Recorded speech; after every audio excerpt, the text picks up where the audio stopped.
भारत पाकिस्तान युद्ध खत्म हुए अभी 4 दिन ही हुए थे।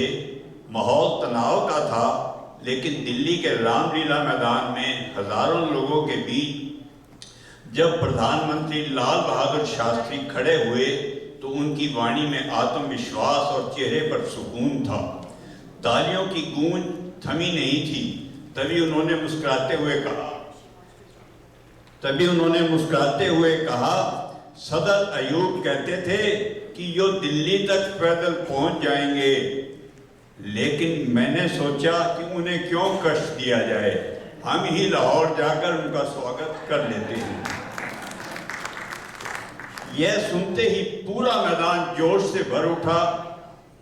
यह वही शास्त्री थे जिसकी ऊंचाई और धीमी आवाज का मजाक अयूब खां कभी उड़ाया करते थे। पाकिस्तान के फील्ड मार्शल अयूब खां का स्वभाव था कि वो लोगों का आकलन उनके कद काठी से करते थे।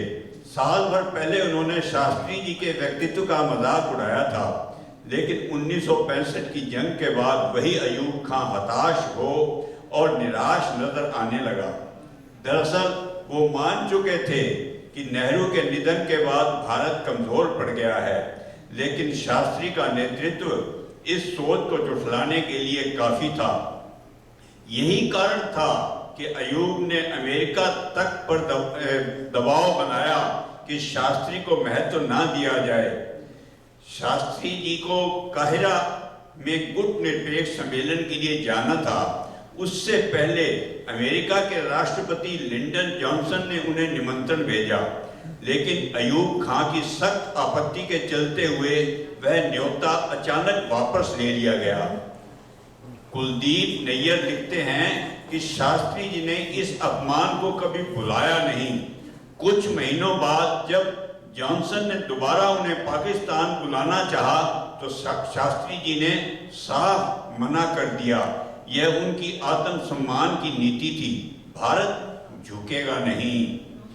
1965 की जंग के दौरान अमेरिका ने भारत को धमकी दी कि अगर युद्ध नहीं रोका तो गेहूं की आपूर्ति बंद कर देंगे।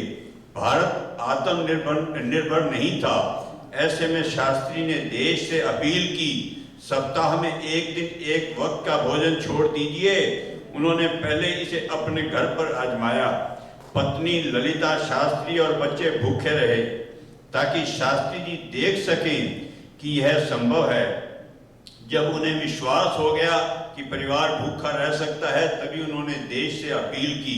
नतीजा यह हुआ कि लाखों भारतीयों ने शास्त्री की पुकार पर उपवास किया। यह था नेता और जनता के बीच सच्चे रिश्ते का उदाहरण। साल 1963 में जब शास्त्री जी नेहरू मंत्रिमंडल से बाहर हुए तो आर्थिक तंगी सामने आई। घर का बिजली बिल खुद भरना पड़ता था। कुलदीप नैयर याद करते हैं कि एक शाम पूरा घर अंधेरे में डूबा था। वजह क्या थी कि अतिरिक्त खर्च बचाना जरूरी था। संसद की तनख्वाह से घर चलाना मुश्किल हो रहा था।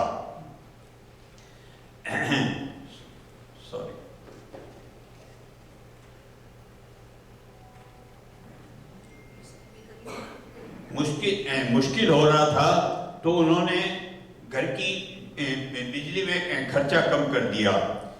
सीपी श्रीवास्तव उनके सचिव बताते हैं कि शास्त्री जी अक्सर अपने अफसरों को खुद चाय परोसते थे।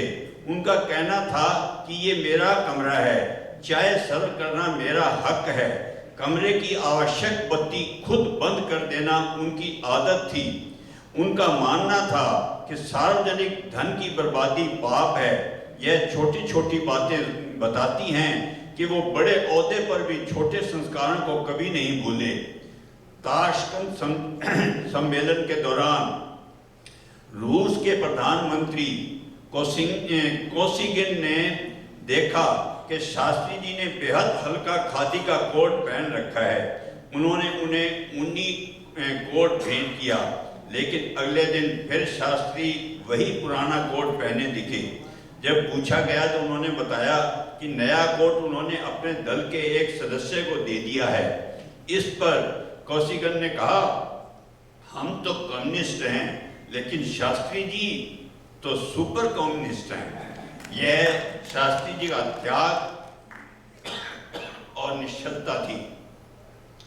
शास्त्री जी के बेटे सुनील शास्त्री याद करते हैं कि एक बार उन्होंने दोनों दोस्तों संग सरकारी इम्पाला कार से सैर की। जब शास्त्री जी को पता चला तो उन्होंने ड्राइवर से किलोमीटर गिनवाया और उस दूरी का किराया अपनी जेब से सरकारी खाते में जमा कराया। बेटे को कड़ा सबक मिला कि निजी काम के लिए सरकारी चीज का उपयोग पाप है। यह शिक्षा उन्होंने आखिरी सांस तक निभाई। और भी कई हैं उदाहरण, लेकिन समय की कमी के कारण धन्यवाद।